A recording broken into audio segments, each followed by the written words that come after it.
बहुत सारे हमारे हिंदू धर्म में ही बहुत सारे धर्म गुरु हैं, वो कह रहे हैं कि रात के समय अब शादी बंद हो जानी चाहिए। बिल्कुल। तो ये मुगलों की परंपरा है, उनका कहना है, तो क्या ये सच है? मुगलों के इन्फ्लुएंस में ऐसा होता था। क्यों? क्योंकि मुगल काल में हम किसी के गुलाम थे। तो जैसे ही कोई नवविवाहित जोड़ा शादी करता था, विवाह करता था, तो आता था कोई मौलाना, कोई आता था मुगल व्यक्ति, कोई सिपाही राजा आता था और उस नवविवाहित कन्या को उठा करके ले जाता था विवाह के बाद कि चलो आज तुमको राजा के साथ रात्रि में सहवास करना है, उसके बाद तुम्हारा अपने पति के साथ जीवन यात्रा शुरू होगी।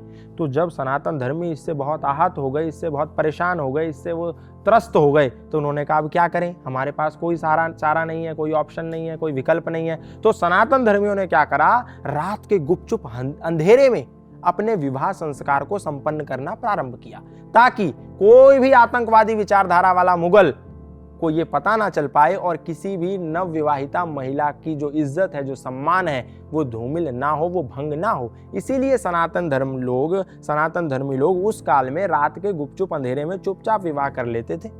लेकिन आज तो वो जमाना गया, तो अब तो हम लोगों को उस कुरीति को, उस जो हमारी एक मजबूरी थी, उसको छोड़ करके अब तो हम स्वतंत्र हैं, अब तो हम आजाद हैं। अब तो हमको दिन में ही करना चाहिए, सुबह ही करना चाहिए।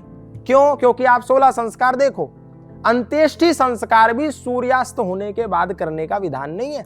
कहीं भी पूरी भारत में अगर आप लोग सुन रहे हैं, क्या किसी शमशान में सूर्य अस्त हो जाने के बाद यदि कोई मर गया है तो उसको शमशान में ले जाते हैं? नहीं ले जाते। 5 बजे भी यदि कोई मर गया है तो सूर्य अस्त हो गया तो नहीं ले जाएंगे, रखेंगे घर में और फिर सुबह लेके जाएंगे सूर्य उदय होने के पश्चात। इसी प्रकार ये 16 संस्कारों में जो गर्भाधान के बाद के सब संस्कार हैं, वो सूर्य उदय के बाद ही होते हैं, सूर्य अस्त के बाद कोई संस्कार नहीं होता, ये विधान है। इसीलिए हमें ये जो संस्कार है ये रात्रि में नहीं करना चाहिए। अच्छा, बहुत सारे लोग इसमें ये तर्क देंगे, बोलेंगे रात्रि में कहाँ होता है, सुबह ही होता है, हम पूरा रात भर नाच लेते हैं, डीजे पार्टी कर लेते हैं, दारू पार्टी कर लेते हैं, कमर हिला लेते हैं, ठुमका लगा लेते हैं, और फिर जब 3-4 बज जाता है तब हम विवाह संस्कार करते हैं, और ऐसा ही करते हैं।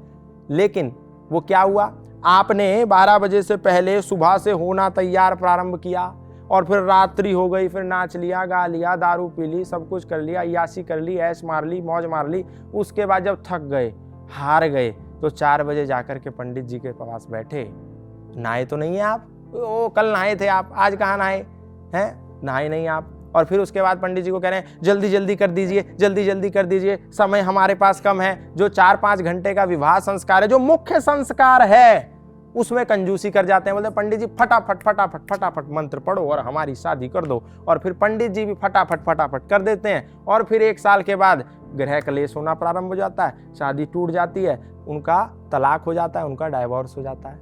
इसीलिए हो जाता है क्योंकि आपने दारू पीने में पूरा इन्वेस्टमेंट किया, आपने पंडाल सजाने में पूरा इन्वेस्टमेंट किया, आपने हु हल्ला हुड़दंग करने में पूरा इन्वेस्टमेंट किया, आपने घोड़ी सजाने में पूरा इन्वेस्टमेंट किया, सब चीजों में डीजे एवन था, खाना एवन था, सब कुछ एवन था। लेकिन जो विवाह का मूल संस्कार था, यज्ञ पर बैठ करके फेरे लेना, वो आपने जल्दबाजी में कर दिया।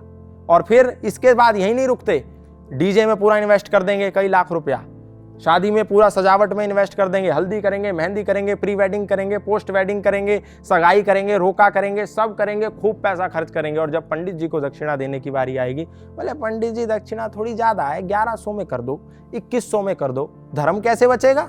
आप जो मूल संस्कार, दारू पीने के लिए 1 बोतल आपने 2000 रुपए की ले ली, लेकिन पंडित को 1100 रुपए देने में आपकी हवा टाइट हो रही है, ये गलत है। आप दान दीजिए, वो वास्तविक रूप में अधिकारी है जो आपका कर्म करा रहा है, जो संस्कार करा रहा है। तो इसीलिए शादी प्रातः ही करें, शादी सूर्य के उजाले में ही करें।